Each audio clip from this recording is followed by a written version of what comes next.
आप सभी को नमस्कार। मेरा नाम है अभय और आज हम लोग जानने वाले हैं क्रेन एंड लिफ्टिंग सेफ्टी के बारे में। ये पूरा जो ट्रेनिंग सेशन है वो आपको रिगर एंड ऑपरेटर के लिए है। तो बेसिक चीज़ें बताई जाएगी जो रिगर और ऑपरेटर के लिए ज़रूरी है। तो मैं आशा करता हूं कि आपको ये वीडियो पसंद आया होगा और कुछ ज्ञान मिलेगा। तो सबसे पहले हम लोग जानते हैं कि ये पूरा ट्रेनिंग में हम लोग क्या क्या कंप्लीट करने वाले हैं। सबसे पहले इंट्रोडक्शन देखेंगे, परिचय होगा, व्यक्तिगत सुरक्षा उपकरण यानी कि पीपीई जरूरी है कामों में, मैनुअल लिफ्टिंग सेफ प्रैक्टिस क्या है, यानी कि कोई सामान हम लोग उठा के ले जाते हैं अपने हाथों से अपने शरीर पर तो क्या सही तरीका है, और crane lifting safe practice, crane का सेफ प्रैक्टिस क्या है, और लिफ्टिंग इक्विपमेंट सेफ प्रैक्टिस देखने वाले हैं। लिफ्टिंग नियर पावर लाइन यानी कि बिजली कोई तार जा रहा है उसके लिफ्टिंग करना है तो क्या ध्यान रखना है। रिगिंग और स्लिंगिंग के बारे में देखने वाले हैं, यानी कि कैसे किसी सामान को बांधना है, किस तरह से उसका बांधने का टेक्निक होना चाहिए, यानी कि हिचेज देखने वाले हैं। और लिफ्टिंग इक्विपमेंट के बारे में जानेंगे कि जो भार उठाने वाली जो मशीनें हैं उनके बारे में। Wear and damage of rigging equipment, जो रिगिंग इक्विपमेंट घिस जाता है, टूट जाता है तो उसका क्या कारण है। तो आइए स्टार्ट करते हैं इंट्रोडक्शन। तो जो लिफ्टिंग है एक बहुत ही कंस्ट्रक्शन का कॉमन एक्टिविटी है। आप देखेंगे हमेशा ही हर जगह पे आपको देखने को मिलेगा, क्योंकि इंडस्ट्री में भारी भारी जो है वजन के इक्विपमेंट सामान सब लगते हैं, जिसमें हम लोग उस सामान को एक जगह से उठा के दूसरे जगह तक लेके जाते हैं, जिसमें मैकेनिकल मीन्स यानी कि मशीनों का प्रयोग करते हैं, जैसे कि क्रेन का, लिफ्टिंग इक्विपमेंट का, और नहीं तो कुछ चीज़ें जो हल्की हैं वो अपने शरीर से भी उठा के ले जाते हैं। तो ये सारा चीज़ आपको देखने को मिलता होगा। तो इसमें क्या हो सकता है कि अगर हम सही तरीके से करेक्ट लिफ्टिंग टेक्निक का प्रयोग नहीं करें, सही तरीके से सामान को नहीं उठाएं तो इंजरी हो सकता है। तो क्या क्या पीपीई चाहिए। पीपीई आप जानते हैं ये सब लिफ्टिंग में कामों में हार्ड हेड हेलमेट चाहिए, सेफ्टी ग्लास चाहिए, ये रिफ्लेक्टिव जैकेट, फ्लोरोसेंट वेस्ट जिसको बोलते हैं, फुल बॉडी हार्नेस चाहिए, हैंड ग्लव चाहिए, लैंडयार्ड चाहिए यानी ऊंचाई पे काम करना है, सेफ्टी शूज़ तो मैंडेटरी रहता है, और हेलमेट भी आपका मजबूत होना चाहिए, हार्ड हेड जो है वो मजबूत होना चाहिए, और उसमें स्ट्रिप वगैरह सब अच्छे से हो, इस तरह का एडिसेबल वेबिंग्स हैं उसके ऊपर, और सेल मजबूत हो, और मिनिमम यहाँ पे 1 इंच का क्लियरेंस हो। तो ये सब आप देखेंगे जो भी हेलमेट स्टैंडर्ड बनता है उसमें ये सारा चीज़ देखने को तो मिलेगा ही। मैनुअल लिफ्टिंग सेफ प्रैक्टिस, अगर आप इम्प्रॉपर लिफ्टिंग करते हैं तो आप देखेंगे कि आपको कई तरह के चीज़ों का सामना करना पड़ सकता है, जैसे आपके रीढ़ की हड्डी में दर्द है, साथ में हर्निया हो जाता है, यानी कि जो बाहरी लेयर है वो कमज़ोर पड़ जाता है, जिससे कि जो इंटेस्टाइन है, जो आंत वगैरह है ना, बाहर आ जाता है, और बैक इंजरी हो सकता है, कमर का दर्द आपको देखने को मिलेगा। साथ में अगर कुछ ज़्यादा हो तो परमानेंट आदमी डिसेबल भी हो सकता है, मतलब काम करने लायक नहीं रहेगा। तो जब भी लिफ्टिंग करेंगे ना तो आपको मैक्सिमम सावधान रहना है, अवेयर रखना है किसके बारे में, तो सही सामान को उठाने का जो टेक्निक है यानी कि करेक्ट लिफ्टिंग टेक्निक है, इसके बारे में आपको पता होना चाहिए। मैनुअल लिफ्टिंग सेफ प्रैक्टिस ये है कि जब भी आप उठाने जाएं तो ये स्टेप देख रहे हैं। सबसे पहले आपको basic point in the proper lift is आपको ग्रिप अच्छे से बनाता है। कई बार क्या होता है सामान उठाते हैं और बीच में ही छूट जाता है, तो ग्रिप अच्छा बनना चाहिए। अगर ग्रिप नहीं है तो पहले ग्रिप बनाएं। कमर को हमेशा सीधा रखें, कभी भी घुटनों पर वजन दें, ना कि कमर की मतलब रीढ़ की हड्डी पे, क्योंकि रीढ़ की हड्डी पे जोड़ देने से उसमें प्रॉब्लम हो सकता है। तो हमेशा एडवाइस किया जाता है कि आप ऐसे घुटने से उठें, ना कि ये हमेशा सीधा रखें। उसके बाद arm and load close to the body, हमेशा जो सामान है वो हमेशा अपने शरीर से चिपका कर रखें, क्योंकि ज़्यादा दूर होगा ना तो क्या होगा, लोड उतना ही ज़्यादा आता है, क्योंकि लीवर प्रिंसिपल टाइप का काम करता है। और हमेशा जो है आप फीट को अपार्ट रखें, ऐसा दूर करके उठाएं ताकि बैलेंस बने। और कभी भी इस तरह का लिफ्टिंग नहीं करना चाहिए, यानी कि जिसमें बैकबोन का बेंडिंग हो, जिसमें रीढ़ की हड्डी मुड़े। मैनुअल लिफ्टिंग सेफ प्रैक्टिस है, हमेशा जो है अगर लोड भारी है या हल्का भी है तो मैं बोलूँगा कि उसको शेयर कर लीजिए, 2-3 लोग मिल के उठाइए, जिससे कि लोड डिस्ट्रीब्यूट हो जाएगा। यहाँ पे देख रहे हैं 2 मैन पोल लिफ्ट है, जिसमें एक डंडे से ऐसे आदमी उठा के जाता है, तो ये ज़्यादा अच्छा हमको लगता है, ये भी अच्छा है, बट लोड देख के अनुसार उसको कई लोग मिलकर उठाएंगे तो डिस्ट्रीब्यूट हो जाएगा। ग्रिप तो बनना ही चाहिए। क्रेन लिफ्टिंग सेफ प्रैक्टिस क्या है कि हमेशा कभी भी आप रिगर भाई या ऑपरेटर भाई जो हैं उठा रहे हैं सामान, तो हमेशा जो है लोड पे अपना ध्यान रखें। ऐसा नहीं कि लोड इधर है और आप देख दूसरी तरफ रहे हैं, तो ये क्या होगा, आपको चोट पहुंचा सकता है। उसके बाद टेक्निक ये है कि हमेशा लोड के नीचे कभी भी आपको खड़ा नहीं होना है। Keep all parts of your body out from the load, नहीं तो क्या होगा, जैसे आप देख रहे हैं इनको चोट लगा उस तरह का केस होगा। हमेशा लोड को जितना हो नीचे रखें ताकि गिरे भी तो ज़्यादा चोट ना लगे। तो कभी भी हम लोग एडवाइस करते हैं कि जब लिफ्टिंग करते हैं तो मिनिमम जो है डिस्टेंस एकदम हमेशा टॉप पे ना ले जाए, मिनिमम जो हाइट मेंटेन कर सकते हैं उसी हाइट पे लिफ्ट करना चाहिए और स्लोली करना चाहिए, जिस तरह से जर्क ना आए। यानी कि आप जानते हैं झटका लगता है तो लोड कई गुना ज़्यादा बढ़ जाता है। जैसा कि आप देख रहे हैं क्रेन लिफ्टिंग से प्रैक्टिसेस में कि एक ये गैंट्रिक ओवरहेड क्रेन ऑपरेटर है, इसको कई लोग डायरेक्शन दे रहे हैं, 1 2 3 4 लोग। अब ये किसका बात सुनेगा? तो ऐसा कभी नहीं होना है। कभी भी जो सिग्नल मैन है वही जो है सिग्नल देगा, एक ही आदमी सिग्नल देगा। और अगर उस आदमी को अगर एक अलग जैकेट पहना जाए या अलग टोपी दिया जाए जिससे कि उसको पहचान हो पाए तो ये ज़्यादा अच्छा है। तो only 1 person must give signal, एक ही आदमी सिग्नल देगा, ज़्यादा लोग नहीं देंगे क्योंकि कन्फ्यूजन होगा, फिर वो क्या होगा, एक्सीडेंट होने की संभावना रहेगी। अगर एक आदमी देगा, प्रॉपर कम्युनिकेशन होगा तो एक्सीडेंट होने की संभावना कम रहेगी। साइंस जैसा आप देख रहे हैं कि हमेशा टैग लाइन का यूज़ करना चाहिए, कंट्रोल द लोड। क्यों करना चाहिए ऐसा? क्योंकि अगर आप उसको पास में जाके उस लोड को आप पकड़ते हैं अपने हाथों से तो आपके ऊपर गिर सकता है। मैंने क्या बताया कि कभी भी लोड अगर उठ जाए एक बार तो उसके नीचे नहीं जाना है। तो ये कब संभव होगा? जब आप एक टैग लाइन का प्रयोग करेंगे तब जाके ये संभव हो पाएगा। क्रेन लिफ्टिंग से प्रैक्टिस में आप देख रहे हैं यहाँ पे एक सामान उठाया गया है और इसी के ऊपर दोनों आदमी खड़े हैं। तो कभी भी जो लोड लिफ्ट हो रहा है उसके ऊपर भी नहीं खड़ा होना है, उसके नीचे भी नहीं खड़ा होना है। यहाँ पे देख रहे हैं क्या रॉन्ग है कि एक आदमी ये लिफ्ट हुआ है और इसके नीचे 2 आदमी घूम रहे हैं। तो कभी भी सस्पेंडेड लोड के नीचे आदमी को खड़ा नहीं होना है। यहाँ पे देख रहे हैं कि ये क्रेन लिफ्ट कर रहा है और साथ में स्विंग कर रहा है। तो स्विंग करने के दौरान यहाँ पे बीच में क्या है, बैरिकेड्स हैं और इसी बीच में एक आदमी जा रहा है जो कि क्या हो गया, ये ट्रैप हो गया, इसमें क्रस्ड हो गया। तो ये इस तरह का नहीं होना है। जब भी ऐसा हो तो इस एरिया को बैरिकेड कर देना है ताकि कोई आदमी उसके अंदर से नहीं जाए आए। और आपको प्रॉपर क्लियरेंस मेंटेन करना है किसी भी फिक्स ऑब्जेक्ट है जो वहाँ पे बगल का स्ट्रक्चर है। जैसा आप देख रहे हैं, कभी भी अगर लिफ्टिंग का काम करना हो तो आपको keep the personal out of this area, कभी भी इस एरिया में किसी भी आदमी को आने जाने नहीं देना है, क्लियर रखना है, ठीक है। और जैसे कि आप देख रहे हैं, keep the area clear of unnecessary personal, इस एरिया में कोई नहीं आना है। तो ये एरिया कितना बड़ा होगा, तो क्लियर्ड जो रेडियस होगा 1.5 इंटू बूम लेंथ, जितना बूम लेंथ होगा उसका 1.5 टाइम्स जो है उस एरिया को क्लियर रखना है, उस बीच में कोई नहीं आना जाना है। जैसा कि आप जानते हैं टेलीस्कोपिक बूम का यूज होता है तो इसमें बहुत सारे सेक्शन होते हैं। तो कभी भी जब बूम को निकालना है तो ये इक्वल पार्ट में होना चाहिए। अनइक्वल बूम स्ट्रक्चरल स्टेबिलिटी, यानी कि कभी भी फेल हो सकता है। तो यहाँ पर देख रहे हैं ये बराबर बराबर निकला हुआ है टेलीस्कोपिक, यहाँ पे ये ज़्यादा निकला है और ये कम निकला है। तो इस तरह से ये रॉन्ग है और ये राइट है। तो हमेशा इक्वल निकलना है। ऐसे तो इंटरलॉक्स उसमें होते हैं, ओवर होस्टिंग ना हो जाए इसके लिए यहाँ पे इंटरलॉक लगता है। तो ये इंटरलॉक के बारे में आपको पता होना चाहिए और इंटरलॉक यहाँ पे एंटी टू ब्लॉक इंटरलॉक होना चाहिए। कभी भी विजिबिलिटी पुअर हो, यानी कि दिखाई नहीं दे रहा हो, कोहरा हो, ऐसे केसेस में आपको कभी भी लिफ्टिंग नहीं करना है, कोई क्रेन वाला काम नहीं करना, क्योंकि दिखाई नहीं देगा तो हमेशा एक्सीडेंट होने की संभावना रहेगी। कभी भी जो सिग्नल मैन है और जो ऑपरेटर है, ये दोनों के बीच में कोई बाधा नहीं होनी चाहिए, मतलब कि एक दूसरे को अच्छे से देख पाए, ऐसा बीच में कुछ भी नहीं होना चाहिए। क्योंकि अगर देखेगा नहीं तो फिर सिग्नल देगा कैसे? जब सिग्नल देगा नहीं तो ऑपरेटर ये कहीं भी सामान रख सकता है। आप देखेंगे बहुत सारे लिफ्टिंग इक्विपमेंट का यूज़ किया जाता है। तो इसका सेफ प्रैक्टिस क्या है? आप देखेंगे अलग अलग तरीक़ों का इक्विपमेंट होता है। जैसे आप इसको देख पा रहे हैं, ये हॉरिजॉन्टल पुल के लिए बना हुआ है। जैसे आप इसको देख रहे हैं, वर्टिकल लिफ्ट के लिए बना गया है। जैसे कि आप देख रहे हैं, ये come along hand operated winch machine है।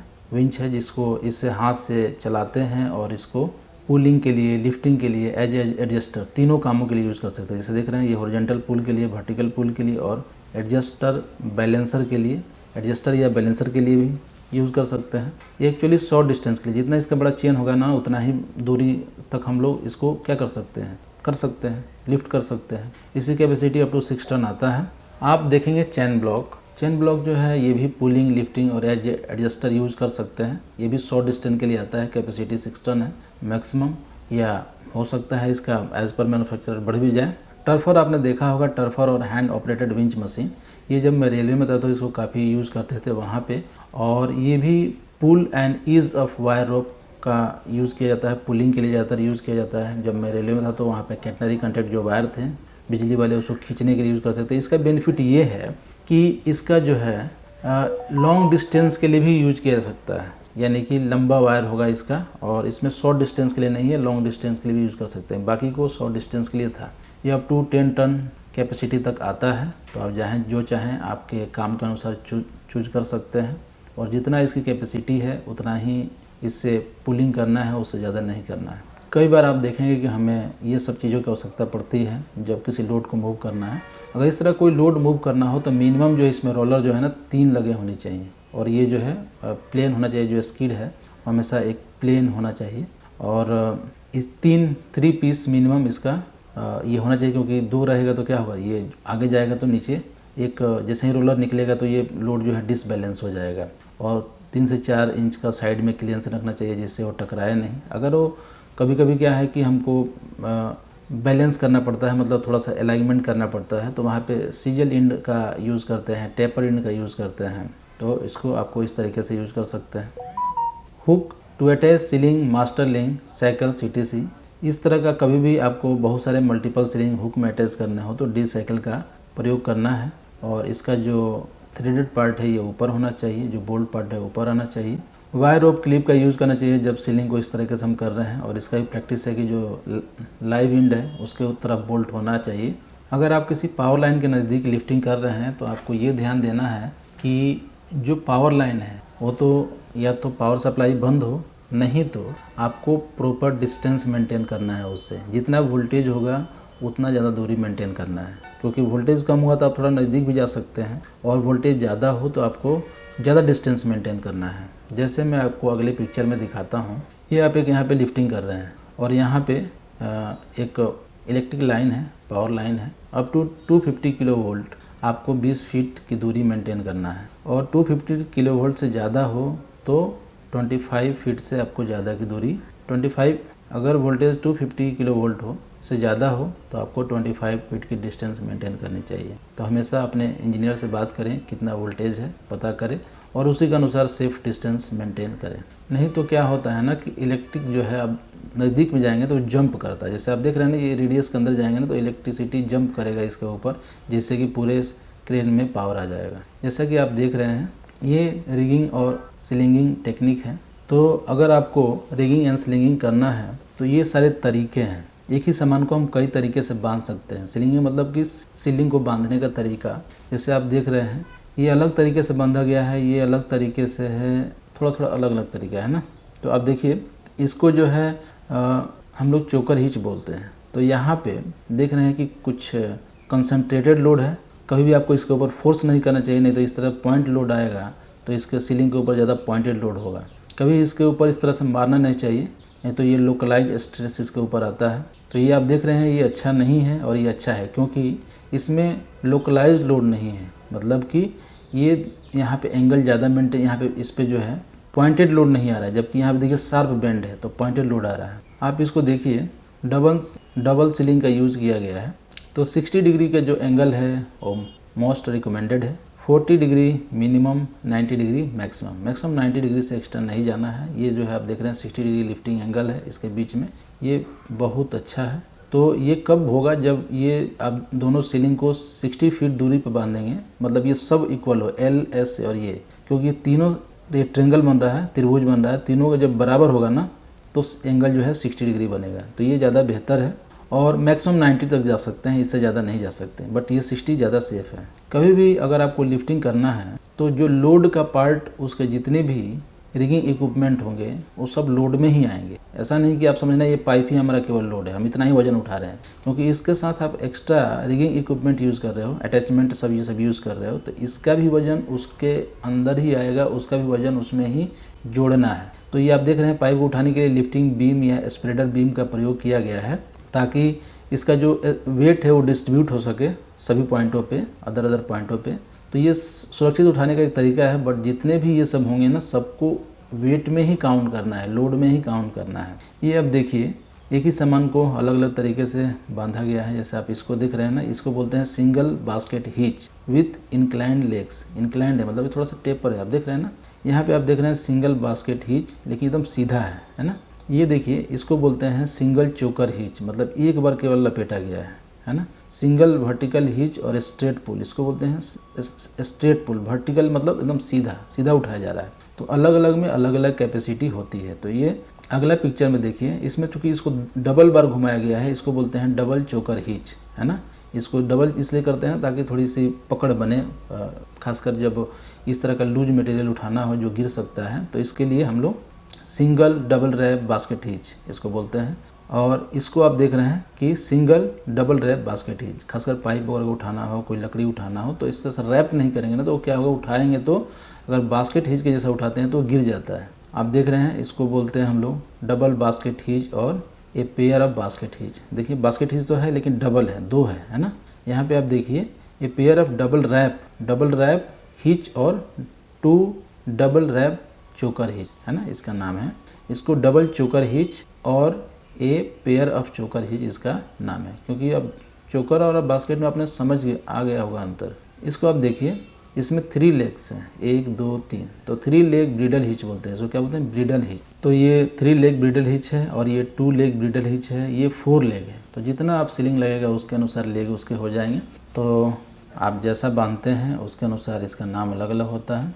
तो आखिर ये हिच के बारे में, ये जो बांधने के तरीके के बारे में जानना क्यों ज़रूरी है? जानना इसलिए ज़रूरी है क्योंकि इसके अनुसार कैपेसिटी वेरी करता है उस सीलिंग का। तो जो सीलिंग में टेंशन आएगा, यानी कि tension on sling leg depend about its angle to the load and the weight of the load to be lifted. जैसे आप देख रहे हैं यहाँ सीधा उठाया जा रहा है, तो इसको बोलते हैं स्ट्रेट हिच। तो ये 2000 पाउंड का है, तो 1000 पाउंड और ये 1000 पाउंड, तो दोनों पे लोड डिस्ट्रीब्यूट हो गया।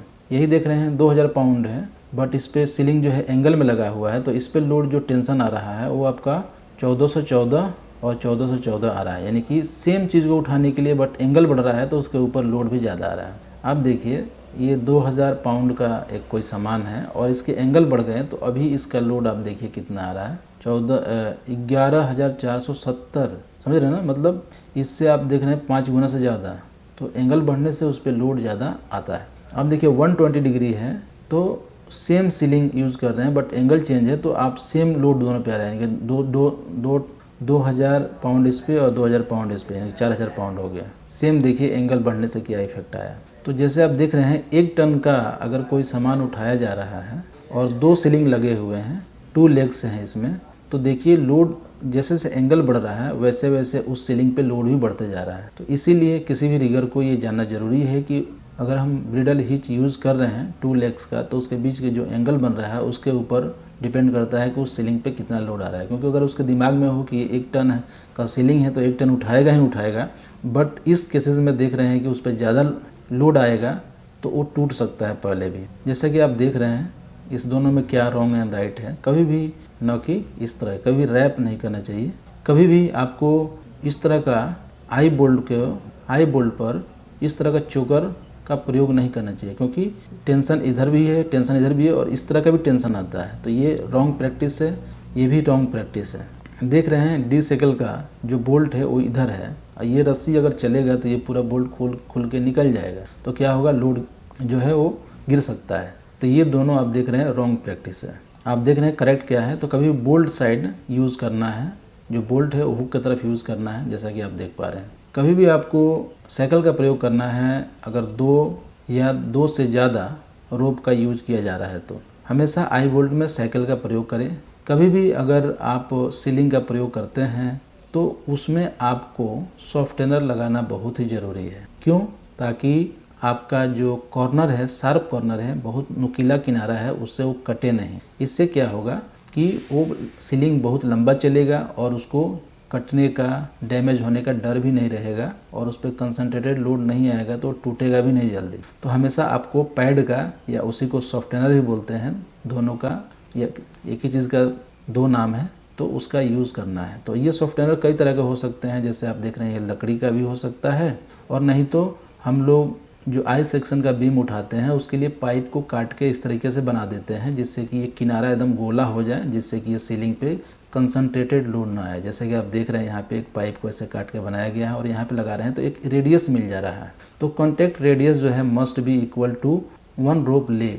जो रोप का ले क्या होता है मैं बताया, जैसे एक बार जो घूमता है ना उतना दूरी तक का ये कवर करना है। जैसा कि आप देख रहे हैं इस तरह का नहीं करना है क्योंकि यहाँ पे कंसंट्रेटेड लोड आएगा, ये सब रॉन्ग है।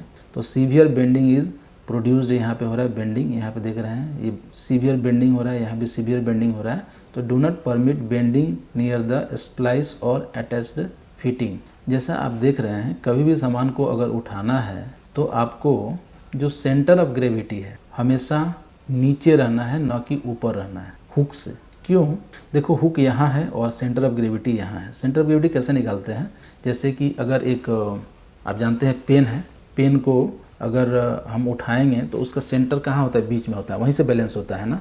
तो मतलब इस पोर्शन से अगर उठाया जाए तो ये बैलेंस रहता है। तो जहाँ भी लोड कंसंट्रेट होता है, जिस पॉइंट पे अगर हम सीलिंग लगाएं तो बैलेंस हो जाएगा, तो उसको हम लोग क्या बोलते हैं? Centre of gravity. सेंटर, अगर इसको ज़्यादा डिटेल्स नॉलेज चाहिए तो आप गूगल सर्च करेंगे तो आपको दिखा देगा। हर तरह के शेप साइज का अलग अलग सेंटर ऑफ ग्रेविटी होता है ना। जैसे एक सिंपल पाइप की बोले तो उसके बीच में होता है। तो इसकी सीजी यहाँ पे है और हुक नीचे है, तो ये क्या है? अनस्टेबल है। जैसे ही आप उठाएंगे ना तो ये ऊपर वाला पार्ट जो है पलट जाएगा, नीचे आ जाएगा, क्योंकि सीजी हमेशा नीचे रहना चाहता है। तो ये अनस्टेबल है क्योंकि centre of gravity is above the lift point. अब आप इस केस को देखिए तो ये यहाँ पे है हुक, बट सीजी क्या है? बगल में है, एकदम उसके नीचे नहीं है, तभी ये अनस्टेबल होगा क्योंकि the hook is not over the centre of gravity. हमेशा सेंटर ऑफ ग्रेविटी के ऊपर रहना है, ठीक है ना। तो जब इसको आप उठाएंगे तो ये नेचुरली क्या चाहेगा? ये सेंटर ऑफ ग्रेविटी यहाँ आना चाहेगा, यानी कि लोड ये इधर भागेगा और ये इस पोजीशन में आ जाएगा। तो the load will shift until the centre of gravity is below the hook. तो जब उठाएंगे तो नेचुरली ये बोले तो नियम है कि हमेशा नीचे आ जाएगा जब आप उठाएंगे, तो ये तो लोड डिसबैलेंस हो जाएगा। तो हमेशा आपको कोशिश करना है कि हुक वहीं लगाएं। ये यहाँ पे अगर सही से उठाना होता तो ये हुक यहाँ पे लगाते और ये सीलिंग को थोड़ा छोटा करते तो ये एकदम लोड बराबर उठ जाता है। जैसा आप देख रहे हैं ये एक करेक्ट मेथड है उठाने का। अभी ये उठाएंगे तो एकदम ऐसे ही उठेगा, स्टेबल रहेगा क्योंकि hook is over the centre of gravity. तो the crane hook must be over the centre of gravity of the load to have a stable loading. अगर स्टेबल लोडिंग करना है तो इस तरीके से करना है। जैसा कि आप देख रहे हैं कि हमेशा जब इस तरह का करना है, जब सीलिंग को पुल किया जा रहा है तो हमेशा उससे दूर खड़ा होना है, क्योंकि पुल करेंगे तो क्या होगा? उससे चोट लग जाता है, जैसा आप देख पा रहे हैं यहाँ पे। कभी भी अगर आपको रोप में बांधना है कोई चीज़ तो आपको क्लोव हिच का प्रयोग करना है। ये क्लोव हिच को बोलते हैं इसको, जैसे आप देख रहे हैं। इस तरह का लिफ्टिंग आपको नहीं करना है। जैसे एक क्रिसमस ट्री बना दिया आपने, Christmas tree lift is never allowed, lift the load one at a time. हमेशा एक ही लोड उठाना है, ना कि मल्टीपल लोड्स उठाना है एक बार में। कई बार हम लोग ऐसे 4 लेग वाले सीलिंग का यूज़ करते हैं ताकि किसी सामान को उठा पाएँ। तो आप समझेंगे कि ये 1 टन का है, ये 1 टन का है, ये 1 टन का है, ये 1 टन का है, तो टोटल मिला के 4 टन हुआ, तो ये 4 टन उठा लेगा। ऐसा नहीं है। कभी भी आपको एज्यूम करना है कि 2 सीलिंग से ही हम सामान उठा रहे हैं, बाकी 2 को कंसिडर नहीं करना है, क्योंकि यही 2 हमेशा 2 सीलिंग पे ही ज़्यादा लोड रहता है। तो पूरा लोड आप इसी पे 2 सीलिंग को ही लेके कैलकुलेट करेंगे। यानी कि when designing for a proper size of ceiling for 3 और 4 legs bridle hitch, assume that the load is carried only by 2 ceiling. ठीक है ना। यानी कि आप मानेंगे कि 2 सीलिंग हम नहीं लगा रहे हैं, उसको केवल बैलेंस के लिए लगा रहे हैं। हम 2 सीलिंग पे ही उठाना है, इसी के अनुसार आपको उठाना, नहीं तो क्या होगा? वो टूट जाएगा। जैसे आप देख रहे हैं यहाँ पे 3 लेग का सीलिंग है ना, 1 2 3। तो इसमें भी मानना है कि एक केवल ये बैलेंस के लिए लगाया है, इसी 2 पे लोड आएगा, या ठीक है ना, किसी 2 पे लोड आएगा। तो हमेशा 2 को ही आपको लेके कैलकुलेट करना है। जैसे आप देख रहे हैं यहाँ पे यूज हो रहा है चेन ब्लॉक, तो यहाँ पे आपको इस तरह का नहीं करना है। ये सब अनसेफ प्रैक्टिसेस है और इस तरह का आपको नहीं करना है, क्योंकि इस पे लोड जो है वो टिप पे आ रहा है, न कि इस यहाँ पे आ रहा है। अगर यहाँ पे लिफ्ट किया जा रहा है तो ये ओके है, क्योंकि इस पे ही लोड लेने के लिए इसको डिजाइन किया गया है। जैसे कि आप देख रहे हैं यहाँ भी जो यूज़ किया गया है वो पूरे टिप पे लोड आ रहा है, तो ये क्या है? अनसेफ है, क्योंकि side load cause wear on chain guide. यहाँ भी देख रहे हैं इस तरीके से नहीं करना है। Twisted chain cause wear on the chain guide, और ये अनसेफ प्रैक्टिस है। जैसा कि आप देख रहे हैं इस तरह से ये लोड है, इसको खींचना है और बीच में ये है, तो यहाँ पे क्या है? कंसंट्रेटेड लोड आ रहा है, तो ये अनसेफ है। जबकि अगर आपको करना है इस तरह का भी लिफ्टिंग करना है तो यहाँ पे आपको पुली का यूज़ करना है, जिससे कि वो कंसंट्रेटेड लोड उसके ऊपर ना आए, क्योंकि ये तो मूव नहीं हो रहा है ना। तो यहाँ पे क्या होगा? ये चेन फंस जाएगा और लोड ये लोड इसका भी इंक्लूड हो जाएगा। इस तरह से आपको स्ट्रेट लिफ्टिंग करना है। ये एक सेफ प्रैक्टिस है।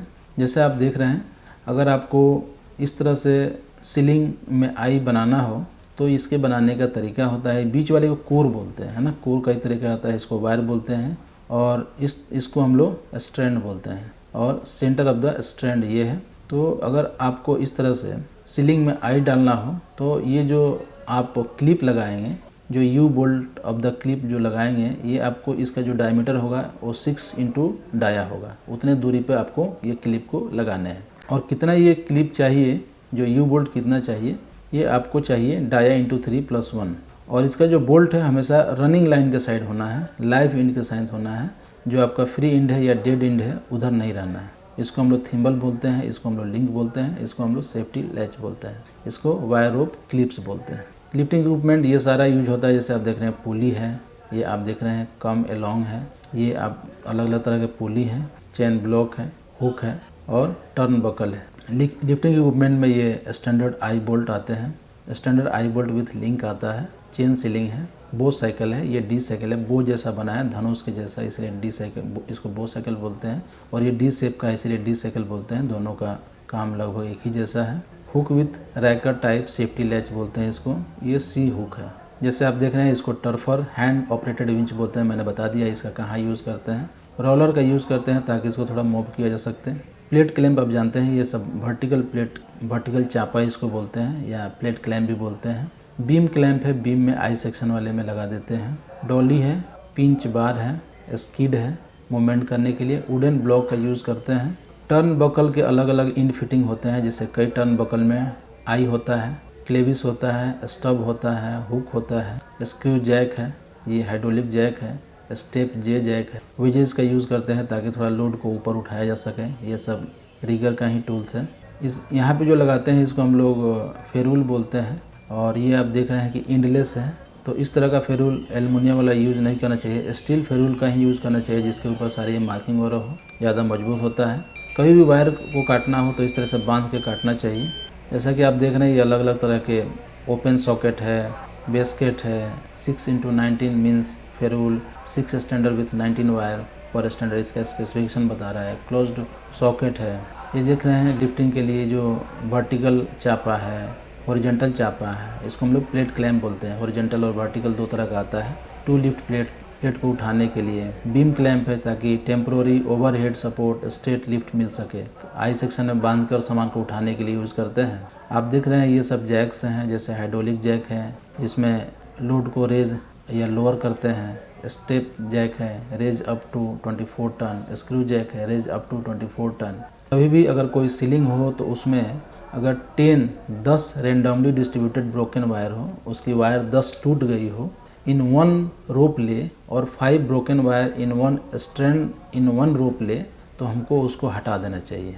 यानी कि अगर आप अगले पिक्चर में समझेंगे, देख रहे हैं ना ये ऐसे बना हुआ है, तो इसमें आपको पूरे में 10 टूट गया हो या एक में 5 टूट गया हो तो हमको चेंज कर देना चाहिए, जैसा कि इसमें आपको पढ़ पा रहे हैं। वियर हो गया हो 1/3 ओरिजिनल डायमीटर का, तभी आपको चेंज करना है। कोई किंकिंग हो, क्रसिंग हो, ब्रिडल केजिंग हो, अदर डैमेज हो तो ये चेंज करना है। कोई हीट डैमेज हो गया हो तो चेंज करना चाहिए। इंड अटैचमेंट अगर क्रैक आ गया हो, डिफॉर्म मतलब कि उसका साइज चेंज हो गया हो, हुक जो है 15% ज़्यादा जो है वो खुल गया हो, उसकी ओपनिंग बढ़ गई हो, तो ऐसे में उसको चेंज करना चाहिए।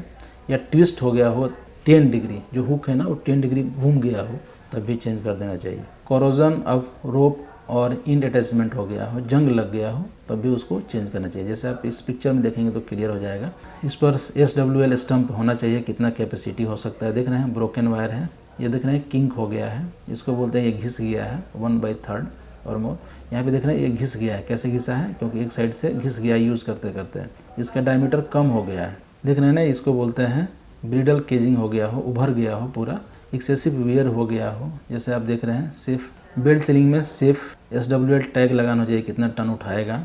और कट और ब्रोकन स्टिचेज अगर ऐसा कुछ हो तो उसको नहीं यूज़ करना चाहिए। इसको हम लोग बोलते हैं स्प्रेडर बीम और लिफ्टिंग बीम। तो इसके ऊपर SWL स्टम्प होना चाहिए। ये क्या है, लोड को थोड़ा डिस्ट्रीब्यूट करने के लिए बनाया जाता है।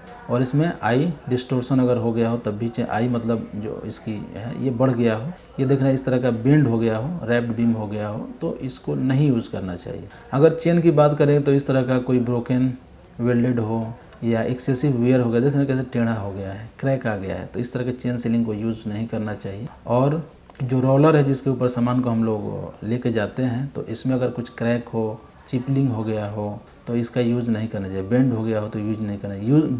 वेजेस का यूज़ करते हैं ताकि हम लोड को थोड़ा सा उठा सकें और थोड़ा सा जो है उसको पोजीशन कर पाएँ। तो ऐसे में अगर बेंड हो गया हो, डिस्टोर्शन हो गया हो, क्रैक हो गया हो तो इसका यूज़ नहीं करना है। अगर मैं हुक की बात करूँ तो हुक का देख रहे हैं यहाँ पे इसका थ्रोटल बढ़ गया है ना, थ्रोट स्प्रेड हो गया है। तो ये यहाँ था पहले अब यहाँ हो गया है। तो ऐसे में ये यूज़ नहीं करना चाहिए।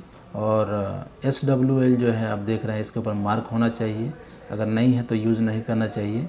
मिसिंग लैच है, इस तरह का लैच नहीं है तब भी उसका यूज़ नहीं करना चाहिए। क्रैक आ गया हो तब भी इसका यूज़ नहीं करना चाहिए। और एक्सेसिव वियर हो गया हो इस आई में, हुक में, तब भी इसका यूज़ नहीं करना चाहिए। जैसा आप देख रहे हैं ये सब आई बोल्ट है, तो आई बोल्ट में इस तरह का SWL मार्क होना है। क्रैक हो तो यूज़ नहीं करना है। आई डिस्टोर्शन ऐसा हो गया हो तो यूज़ नहीं करना है। इसका जो थ्रेड डैमेज हो गया हो तब भी यूज़ नहीं करना है।